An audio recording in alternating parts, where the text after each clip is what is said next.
Hello বন্ধুরা, কেমন আছো সবাই? আজকে আমি নিয়ে চলে আসলাম সোলো লিভিং সিজন 4 এর এপিসোড 8। তো গত এপিসোডে আমরা দেখেছিলাম রেকান এবং ফোর্স্ট মোনার্কের সাথে যখন ফাইট হয় সাংজিনুর, তখন রেকান পেছন থেকে তার হাত সাংজিনুর বুকের মধ্যে ঢুকিয়ে দেয় এবং সে সেইখানে মারা যায়। আর ঠিক তখনই সেইখানে ভেসে ওঠে প্লেয়ার আবার নতুন একটা স্কিল পেয়েছে।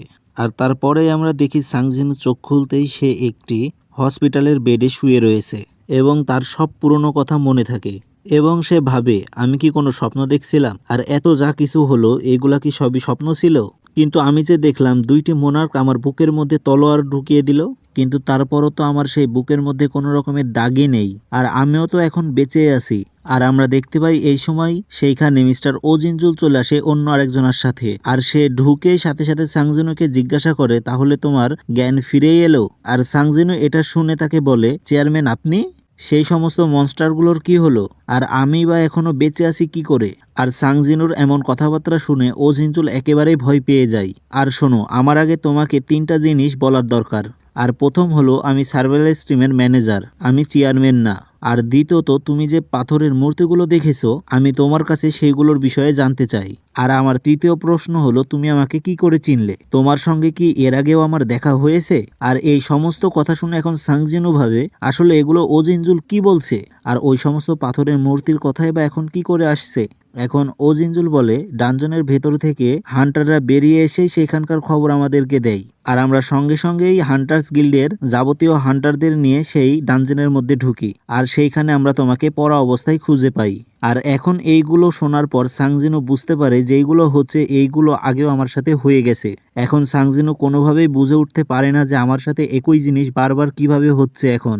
আর যদি আগেরগুলা সব স্বপ্নই হয়ে থাকে তাহলে স্বপ্নের মধ্যে এত কিছু সে কিভাবে দেখতে পেল? এখন ওজিনজুল বলে আপনাকে ছবিতে যেরকম দেখলাম আপনি তো সামনাসামনি অনেকটাই আলাদা, কিন্তু সাংজিনুর মাথা এখনো কাজ করে না একই জিনিস আবার আমার সাথে কিভাবে হচ্ছে। আর সাংজিনুর এরকম আবভাব দেখে ওজিনজুল তাকে জিজ্ঞাসা করে আপনি ঠিক আছেন তো? আর যার উত্তরে সাংজিনু তাকে বলে আমার না ভালো লাগছে না, আমাকে কিছুক্ষণের জন্য একা ছেড়ে দিন।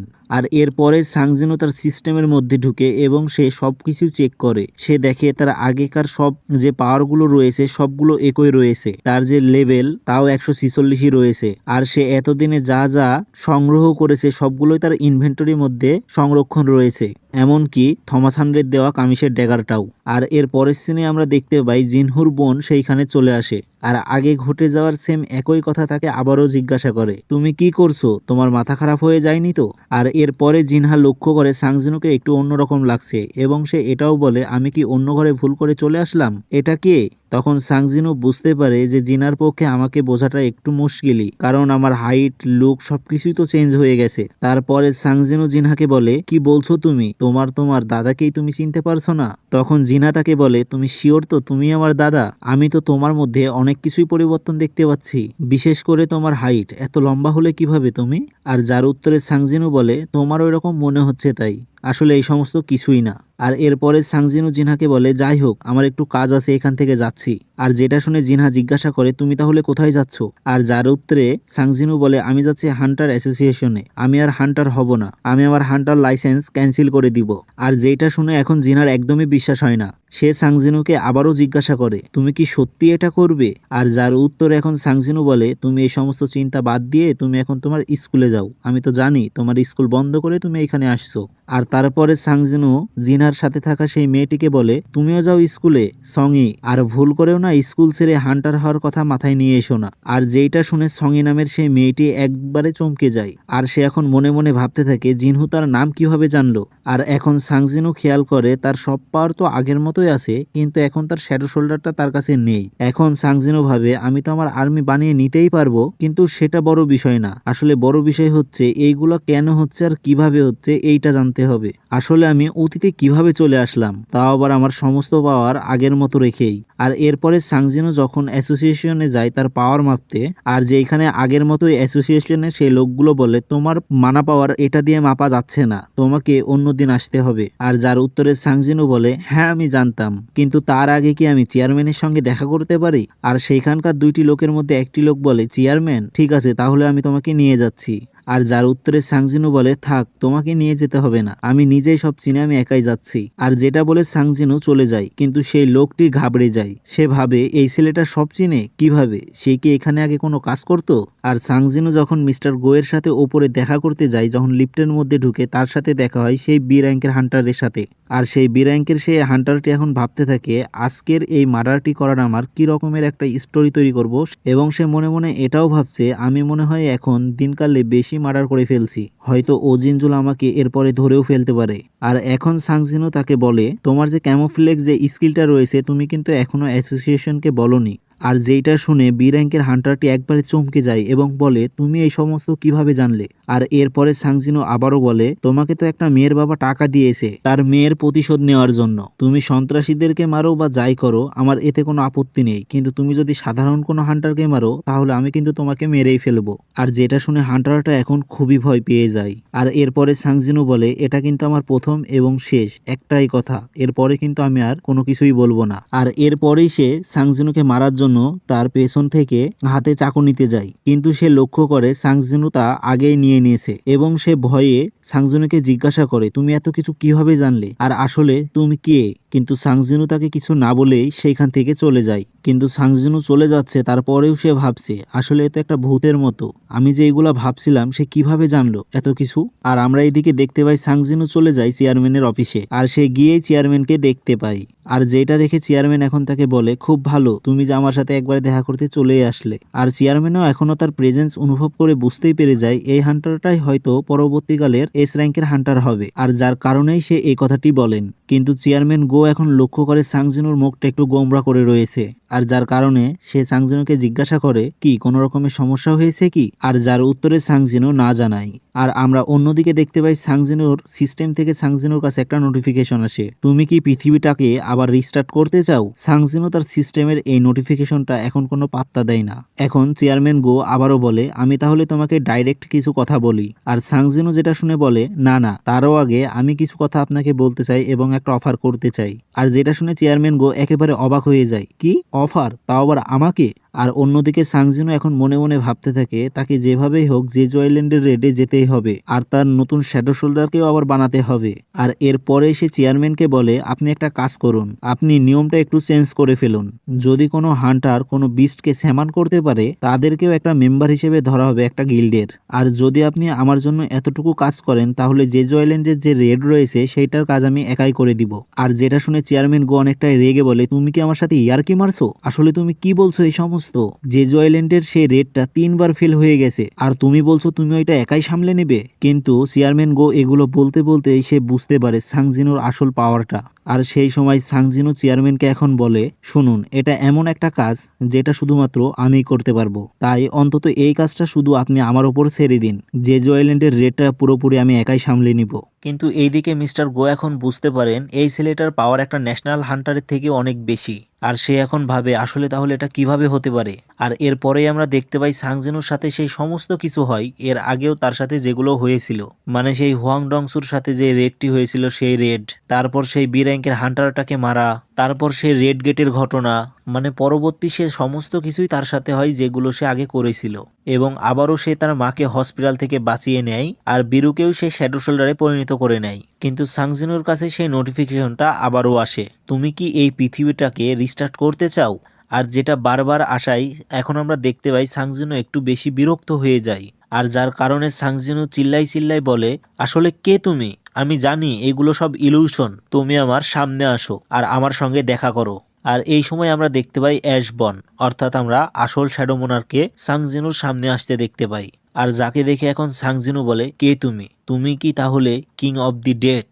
আর আমরা দেখতে পাই এখন শ্যাডো মোনার্ক সাংজিনুকে বলে, তুমি যদি চাও তাহলে তুমি চিরকাল এই পৃথিবীতে বেঁচে থাকতে পারো, এই পৃথিবীটা হচ্ছে একটা স্বপ্নের মতো, আর যে স্বপ্ন কোনোদিনও ভাঙবে না।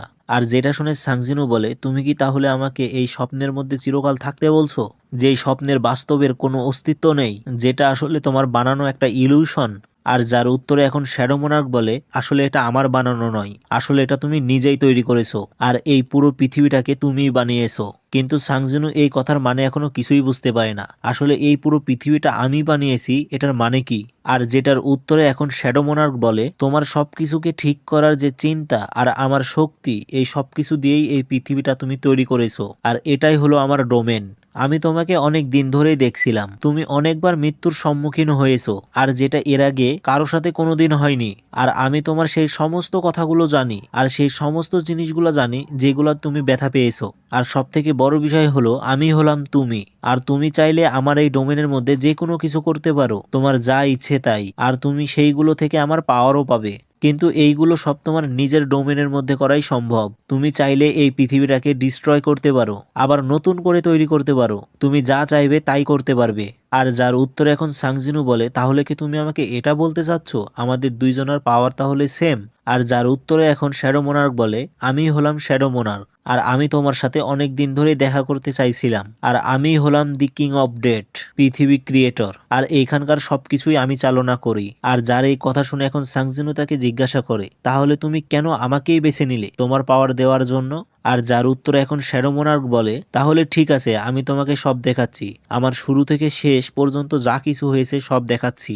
আর এর পরবর্তী সিনে আমরা দেখতে পাই সেইটা যেইখানে এর আগে সাংজিনু মরে গেছিল, এখন সেইখানে আমরা দেখতে পাই রেকান বলতে থাকে আমি শিওর যে ওর নিঃশ্বাস বন্ধ হয়ে গেছে, ও আর শ্বাস নিচ্ছে না। আর তখন থমাস লেনার্ডকে জিজ্ঞাসা করে ওইখানে আসলে কি হলো, আমি তো সাংজিনুর কোনো প্রেজেন্স অনুভবই করতে পারছি না। ঠিক একই ঘটনা বাইকিওনও বুঝতে পারে যে এখন সাংজিনুর কোনো প্রেজেন্স নেই। এখন বাইকিওনও ভাবে তাহলে কি এই সমস্ত বিস্টগুলোকে আটকানোর মতো ক্ষমতা কারো কাছেই নেই? আর এখন আমরা বিল্ডিং এর ওপর একজনকে দেখতে পাই যে হলো লিন, আর সে মনে মনে বলে যতই ন্যাশনাল লেভেলের হান্টাররা এদেরকে মারতে না পারুক আমি এদেরকে মেরেই ফেলবো। আর সে এখন চিল্লাই চিল্লাই সবাইকে সেইখানে তৈরি হতে বলে আগুন জ্বালানোর জন্য, আর সে সবাইকে টার্গেট করতে বলে সেই বীজটার ওপর যেটা দেখতে আইসেলফ অর্থাৎ বরফের মতো।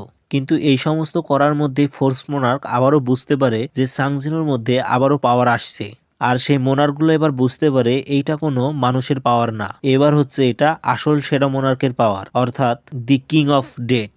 এখন তারা দুইজন সিদ্ধান্ত নেয় এটা যে করেই হোক আমাদেরকে আটকাতেই হবে, আর যেটার কারণে এখন রেকান এবং সিল্লাদ দুইজন একসাথে তার উপর অ্যাটাক করার জন্য প্রস্তুতি হয় এবং অ্যাটাক করেও দেয়। কিন্তু আমরা দেখতে পাই এরই মধ্যে সেইখানে সাং ইল ওয়াং চলে আসে আর সিল্লাদ এবং রেকানকে একসাথে ঘুষি মারে, আর যার কারণে তারা দুইজন দূরে ছিটকে গিয়ে পড়ে।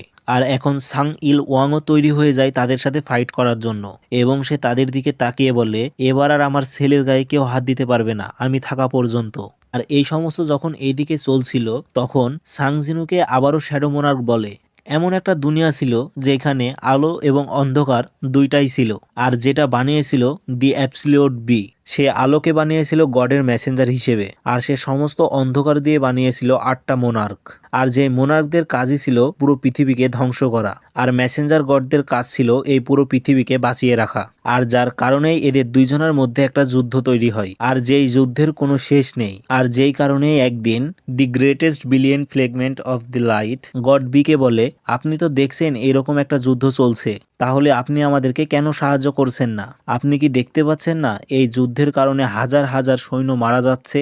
দয়া করে আপনি আমাদের সবাইকে সাহায্য করুন। আর যার এর কথার অ্যাবসলিউট বি কোনো উত্তরই দেয় না, আর যেটা দেখে বিলিয়ন ফ্লেগমেন্ট অফ লাইটরা বুঝতে পারে আসলে এই যুদ্ধটা কিছুই না, অ্যাবসলিউট বিং এর কাছে এটা মাত্র শুধু একটা এন্টারটেনমেন্ট। আর অ্যাবসলিউট বিংও চায় না যে এই যুদ্ধটা শেষ হয়ে যাক। সমস্ত billion fragment of লাইটরা absolute being এর কথা মানত এবং তারই প্রার্থনা করত।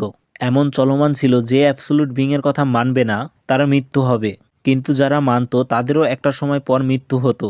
এই অ্যাবসলিউট বিং বেঁচে থাকাকালীন এই যুদ্ধ কোনোদিনই শেষ হবে না। আর এই কারণে সমস্ত বিলিয়ন ফ্লেগমেন্ট অফ লাইটরা ঠিক করে তারা অ্যাবসলিউট বিং এর বিপক্ষে চলে যাবে এই যুদ্ধটাকে একেবারে শেষ করার জন্য। আর এরপরেই শ্যাডো মোনার্ক তার নিজেকে দেখায়, আর আমরা এখানে জানতে পারি সেও ছিল একটা বিলিয়ন ফ্লেগমেন্ট অফ লাইট, কিন্তু সে এই সমস্ত কিছুর বিপক্ষে ছিল।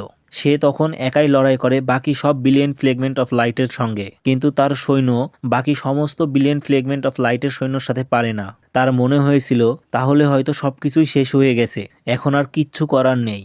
কিন্তু তখন সে জানতে পারে সে হলো the greatest billion fragment of light, আর যাকে অ্যাবসলিউট বিং একটা অন্য রকমের পাওয়ার দিয়েছে। আর যে পাওয়ারটা আর কোনো বিলিয়ন ফ্লেগমেন্ট অফ লাইটের কাছে নেই। আর সে তখন তার পাওয়ার ব্যবহার করে সেইখানকার থাকা মৃত সব সৈনিকের মধ্য থেকে শ্যাডো সোল্ডার তৈরি করে। আর সেই সময় সে প্রথম তার শ্যাডো আর্মি তৈরি করে। আর যখন সে এটা বুঝতে পারে তার কাছে একটা অন্য রকমের পাওয়ার রয়েছে, সে চলে যায় সোজা অ্যাবসলিউট বিংয়ের কাছে। কিন্তু ততক্ষণে তার একটু বেশি দেরি হয়ে যায়। সে গিয়ে দেখে সমস্ত বিলিয়ন ফ্লেগমেন্ট অফ লাইটরা মিলে অ্যাবসলিউট বিংকে মেরে ফেলে। আর সে খেয়াল করে তারা এখন হয়ে যায় রুলার এবং তারাই এখন সবকিছু দেখাশোনা করছে এবং পরিচালনা করছে। এবং সে দেখে সমস্ত মোনার্কদের মারার জন্য তারা প্ল্যান করছে, তাও আবার অ্যাবসলিউট বিং এর পাওয়ারের সাহায্যে। আর যেই পাওয়ারের সাহায্যে তারা লেজেন্ডকেও ধরে ফেলে। আর এইভাবে রুলারদের মধ্যে এবং মোনার্কদের মধ্যে পাওয়ারের কোনো ব্যালেন্স ঠিক থাকে না। আর যার কারণে রুলাররা একটু বেশি পাওয়ারফুল হয়ে যায়। আর সেই সময় আমি যাই মোনার্কদের কাছে এই ব্যালেন্সটাকে ঠিক করার জন্য। আর সব মোনার্করাও আমাকে অ্যাকসেপ্ট করেই নেয়, তাদের আর কিছু করার থাকে না। আর তখন থেকেই মোট মোনার্ক হয়ে যায় 9টা। আর আমি হয়ে যাই তখন the king of death, shadow monarch. আর আমার কাছে এত পাওয়ার থাকায় সব মোনার্ক এবং সব রুলাররা আমাকে এখন ভয় পেতে শুরু করে। এমনকি সেই সময় দুটো মোনার্ক মিলে আমাকে মারার তো চেষ্টাও করে। আর যারা ছিল র্যাকান এবং ডিমন কিং। কিন্তু র্যাকান তো তখন কোনোভাবে পালিয়ে চলে যায়, কিন্তু ডিমন কিংকে আমি তখন নিজেই মেরে ফেলেছিলাম। আর তখন সেই সময় সমস্ত রুলাররা তার কাছে আসে এবং তার কাছে ক্ষমা চায় এবং তারা বলে এই সমস্ত লড়াই করার কোনো মানেই হয় না। যদিও তারা সবাই মিলে আমাকে তখন মেরে ফেলতে পারতো, কিন্তু তারা এটা করে না। তারা আমাকে সঙ্গে নিয়ে শান্তির রাস্তাটাই বেছে নেয়, কারণ আমিও যেহেতু একটা বিলিয়ন ফ্লেগমেন্ট অফ লাইট। কিন্তু সেই সময় শ্যাডো মোনার্ক বলে, কি বলছো তুমি? লড়াই করার কোনো মানে হয় না? মানে তোমরাই আমার মাস্টারকে মেরেছো। আর যার উত্তরে অন্য আরেকটি বিলিয়ন ফ্লেগমেন্ট অফ লাইট বলে, উনি শুধু তোমার না, আমাদেরও মাস্টার ছিল। আর যেটা শোনার পর শ্যাডো মোনার্ক আরো রেগে যায়। আর এই কারণে আমি তোমাদেরকে এত ঘৃণা করি। আর যেটা শুনে অন্য আরেকটি রুলার বলে, তুমি জানো আমরা এগুলো কেন করছিলাম? আমরা শুধু সমস্ত যুদ্ধ ছেড়ে শান্তি চাইছিলাম, আর যেটার কারণে আমরা তাকে মেরেছি। আর যেটা শোনার পর শ্যাডো মোনার্ক বললে, আচ্ছা তাহলে একটা কাজ করো, তাহলে আমাকেও মেরে ফেলো। আমাকে মেরে ফেলে সমস্ত শান্তি তোমরা পেয়ে যাবে। কিন্তু রুলাররা মোনার্ককে মারতে চায় না। তারা বলে এই সমস্ত বলে কোনো লাভ নেই, আপনি আমাদেরকে মাফ করুন, আমরা সবাই ভুল করেছি। আর এই সময় সমস্ত রুলাররা তার কাছে ক্ষমা চায়। আর এই সময় শ্যাডো মোনার্ক বুঝতে পারে না তার কি করা দরকার, তাই সে সেই সময় সেই ঝামেলা থেকে বেরিয়ে যায় এবং সে এক জায়গায় গিয়ে লুকিয়ে যায় এবং সে লুকিয়ে লুকিয়ে প্ল্যান করতে থাকে এরপর কি করা যায়। কিন্তু এই সময়ের মধ্যে সমস্ত রুলাররা মিলে মোনার্কদেরকে হারিয়ে ফেলে। আর যখন আমি সেইখানে ফিরে যাই তখন আমার সাথে দেখা হয় ড্র্যাগন কিং এর। আর ড্র্যাগন কিং তখন জানতো এই সময় তার অনেক পাওয়ার দরকার, আর তাই সেই সময় কোনো ঝামেলা না করে তার নিজের পাওয়ার বাড়াতে থাকে। আর সে আমাকেও অ্যাকসেপ্ট করে নেয়। আর আমরা সেই সময় একটা নতুন দুনিয়ার খোঁজ করি, আর যেখানে আমরা দুইজন আমাদের আর্মি তৈরি করতে পারবো। আর তখন সাংজিনো তাকে জিজ্ঞাসা করে, তাহলে কি তখন আপনারা এই পৃথিবীটাকে খুঁজে পান? আর যার উত্তরে শ্যাডো মোনার্ক হ্যাঁ জানায়। আর তার সঙ্গে সে এটাও বলে মানবজাতির সঙ্গে এইটা খুব অস্বাভাবিক ছিল, হঠাৎ করে এই সমস্ত শুরু হয়ে গেছিল আর তাদের ধ্বংস হওয়া নিশ্চিত ছিল। আর এরপরে সে একটা শহর দেখতে পায়, যেই শহরের মধ্যে পুরো আগুন জ্বলছে। আর যেটা দেখে সাংজিনো এখন বলে, এই জায়গাটা আমি আগেও দেখেছি, এটা হচ্ছে ডেমন ক্যাসেল। তাহলে কি পৃথিবীর ভবিষ্যৎ এরকমই? আর যার উত্তরে শ্যাডো মোনার্ক বলে যে না, আসলে তুমি যেটা এখন দেখছো এটা হচ্ছে অতীত। মোনার্করা তৈরি হয়েছে শুধু ডিস্ট্রয় করার জন্য, আর রুলাররা রয়েছে সেইগুলোকে আবার নতুন করে বানানোর জন্য। মোনার্করা পৃথিবীর এ হাল করে, আর তখন রুলাররা সেই সময় তাদের সৈন্যদের পাঠায়, কিন্তু ততক্ষণে খুব দেরি হয়ে যায়। আরও একটা পৃথিবী নষ্ট হয়ে যায়। আর ঠিক সেই সময় তারা একটা সিদ্ধান্ত নেয়, অ্যাবসলিউট বিং এর পাওয়ার ব্যবহার করে এই সমস্ত কিছু তারা ঠিক করবে, আর এরকম তারা কখনোই হতে দিবে না। আর তখন তারা বানায় দি কার্ভ অফ রিং কন্ডিশন, আর যে যন্ত্রটার মাধ্যমে তারা যে কোনো সময়কে 10 বছর আগে নিয়ে যেতে পারত। আর এইভাবে তারা পুরো পৃথিবীটাকে রক্ষা করার চেষ্টা করে। কিন্তু পৃথিবীর মধ্যে এতটা পাওয়ার ছিল না যে তারা মোনার্কদের অ্যাটাক সহ্য করতে পারত। আসলে এই পৃথিবীতে মানা পাওয়ার নামের কোনো জিনিসই ছিল না। তাই এই পৃথিবীতে যুদ্ধ হলে মোনার্করা জিতুক বা রুলাররা, এই পৃথিবী ধ্বংস হয়ে যেত। আর এই সময় রুলাররা সিদ্ধান্ত নেয় পুরো পৃথিবীকে বাঁচাতে না পারলেও পৃথিবীর যেন কোনো অংশ বেঁচে যায়। আর যার জন্যই তারা পৃথিবীতে মানা পাওয়ার নিয়ে আসা শুরু করে। পৃথিবীতে হান্টারদের জন্মানো শুরু হয়ে যায়। পৃথিবীতে হান্টারদের মধ্যেও পাওয়ার থাকে, যারা এই মোনার্ক এবং রুলারদের মধ্যে যুদ্ধ হওয়ার পরেও বেঁচে থাকার চান্স রয়েছে। আর এখন আমরা খেয়াল করে দেখি সাংজিনো ধীরে ধীরে সবকিছুই বুঝতে পারে। যুদ্ধের পরে এই পুরো পৃথিবী একেবারে শেষ হয়ে যাবে, শুধুমাত্র এই পৃথিবীতে ভালো হান্টাররাই বেঁচে থাকতে পারবে। আর আমাকে যে ডিমন ক্যাসেলের যে ঘটনাটা দেখানো হয়েছিল, আর সেরকম এর আগেই পৃথিবীতে হয়ে গেছে। এই পৃথিবীকে অনেকবার ডিস্ট্রয় করা হয়ে গেছে, আর প্রত্যেকবারই রুলাররা চেয়েছে আবারও এই পৃথিবীকে ঠিক করতে। আর প্রত্যেকবারই মোনার্করা নিয়ে এসেছে নতুন করে প্ল্যান সহ এই পৃথিবীকে ধ্বংস করার জন্য।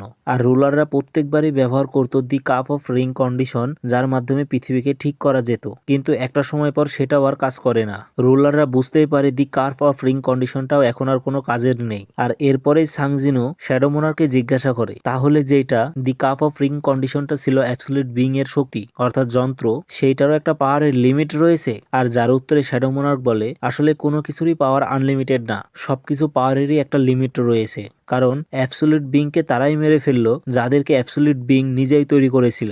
আর যেটা শোনার পর সাংজিনো তাকে জিজ্ঞাসা করে, এটা কিভাবে হতে পারে? অ্যাবসলিউট বিং যাদেরকে তৈরি করেছে তারা কিভাবে অ্যাবসলিউট বিংকে আবার মেরে ফেলতে পারে? আর যার উত্তরে শ্যাডো মোনার্ক বলে, ঠিক তোমাদের মানুষদের মতনই, তোমরা তৈরি করেছো অস্ত্র, আর যে অস্ত্র দিয়েই মানুষ মারা হয়। আসলে আমরা তৈরি হয়েছি লড়াই করার জন্য, আর যেই কারণে আমরা আমাদের থেকেও পাওয়ারফুল জিনিসপত্র বানাতে পারি। আর মোনার্করাও এখন এই মেথডটাই ব্যবহার করে। রুলাররা ম্যাজিক বিস্ট পাঠিয়ে পাঠিয়ে পৃথিবীকে যত পাওয়ারফুল বানায়, আর মোনার্করাও পৃথিবীর মানুষের ভেতর কবজা করে করে তাদের মধ্যেই থাকে। কারণ রুলাররা সৈন্য পাঠানোর আগেই পৃথিবীতে তারা এই পৃথিবীটাকে ধ্বংস করতে পারে। আর যেটা শোনার পর এখন সাংজিনো তাকে বলে, মানে রুলারের আর্মি যখন পৃথিবীকে বাঁচাতে আসবে সেই সময় যেন পৃথিবীতে মোনার্করা থাকে এবং তাদেরকে মেরে ফেলতে পারে। এটাই তো তুমি তাহলে বলছো? আর যার উত্তরে শ্যাডো মোনার্ক বলে, হ্যাঁ ঠিকই, যদি আরো ভালো করে বলতে যাই, মোনার্করা পৃথিবীর মধ্যেই সেরকম মানুষ খুঁজে যাদের শরীরের মধ্যে তাদের পাওয়ার সে রাখতে পারবে। আর যার কারণে আমি এবং ড্রাগন কিং পৃথিবীতে কোনো মানুষই পাইনি যাদের মধ্যে আমাদের দুইজনের পাওয়ার দিব।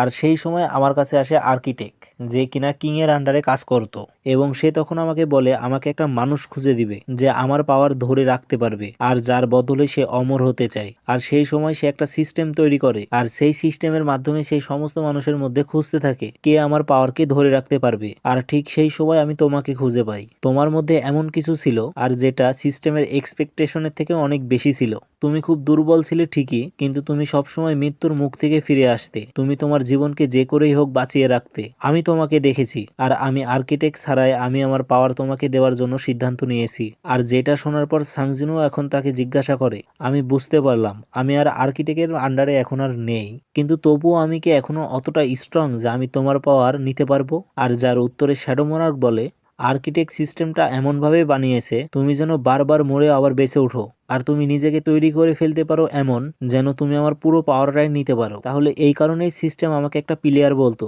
আর যাই হোক, তাহলে তো তুমি আর্কিটেক্টের সাথে বিশ্বাসঘাতকতা করলে, কেন করলে? আর যার উত্তরে এখন শ্যাডো মোনার্ক বলে, রুলার্সদের আমাদের কাছে ক্ষমা চাওয়া এবং মোনার্কদের সাথে বিশ্বাসঘাতকতা করা। আমি বুঝতে পারছিলাম না যে আমি কি করছি, আমি আদৌ ঠিক করছি কিনা। তাই আমি এই সমস্ত বাদ দিয়ে একটা সিদ্ধান্তে আসি, তোমাকে বেছে নেওয়া আমার পাওয়ার দেওয়ার জন্য। আর তোমার সাথে আমার সময় স্পেন্ড করে খুবই ভালো লাগে। কোনো ব্যাপার না, আমার পাওয়ারটা আমার কাছে থাকুক বা তোমার কাছে থাকুক, আমি তোমাকে একটা সিদ্ধান্ত নেওয়ার কথা বলছি। তোমার কাছে দুটো জিনিস রয়েছে, এক, তুমি এখানেই থেকে যাও, এইখানে তুমি চিরকাল সুখী থাকবে আর তোমার মতো করেই তুমি সবকিছু তৈরি করে নিতে পারবে। আর দ্বিতীয়, তুমি চলে যাও আসল রিয়ালিটিতে, বাস্তবে, আর যেখানে তোমাদের শত্রুদের সাথে লড়াই করতে হবে। আর যার এই কথা শুনে এখন সাংজিনো শ্যাডো মোনার্ককে জিজ্ঞাসা করে, তুমিও তো একটা সিদ্ধান্তে পৌঁছেছিলে, তুমি তো রুলারদের সাথে আর থাকলে না, আর তাদের সাথে আর তুমি লড়াইও করতে চাইছো না, তাহলে তুমি কেন করলে এরকম? আর যার উত্তরে শ্যাডো মোনার্ক বলে, আমার আর ওদের সাথে থাকার মতো কোনো জায়গা নেই। আর যার এই কথা শুনে এখন সাংজিনো বলে, আমিও ঠিক এরকমই, আমিও এই ওয়ার্ল্ডে আর থাকতে চাই না, আমি যেতে চাই সেই বাস্তবে, আর সেই বাস্তবটাকেই ঠিক করতে চাই। তাহলে তোমার সাথেই কি আমার এটা শেষ দেখা? আমি এখন চলে যাব অন্য আরেকটি ওয়ার্ল্ডে, আর তুমি হয়ে যাবে the shadow Monarch, the king of death.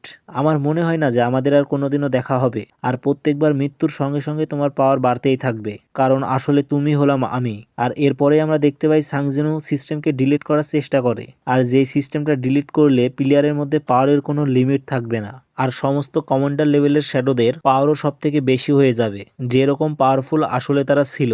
আর এখন সাংজিনোর কাছে নোটিফিকেশন চলে আসে, আসলে তুমি কি পুরো সিস্টেমকে এখন ডিলিট করতে চাও? আর যেটাতে সাংজিনো এখন ইয়েস বলে, আর সিস্টেম পুরোপুরিভাবে ডিলিট হয়ে যায়, আর আমরা আবার চলে আসি বাস্তবের দুনিয়াতে।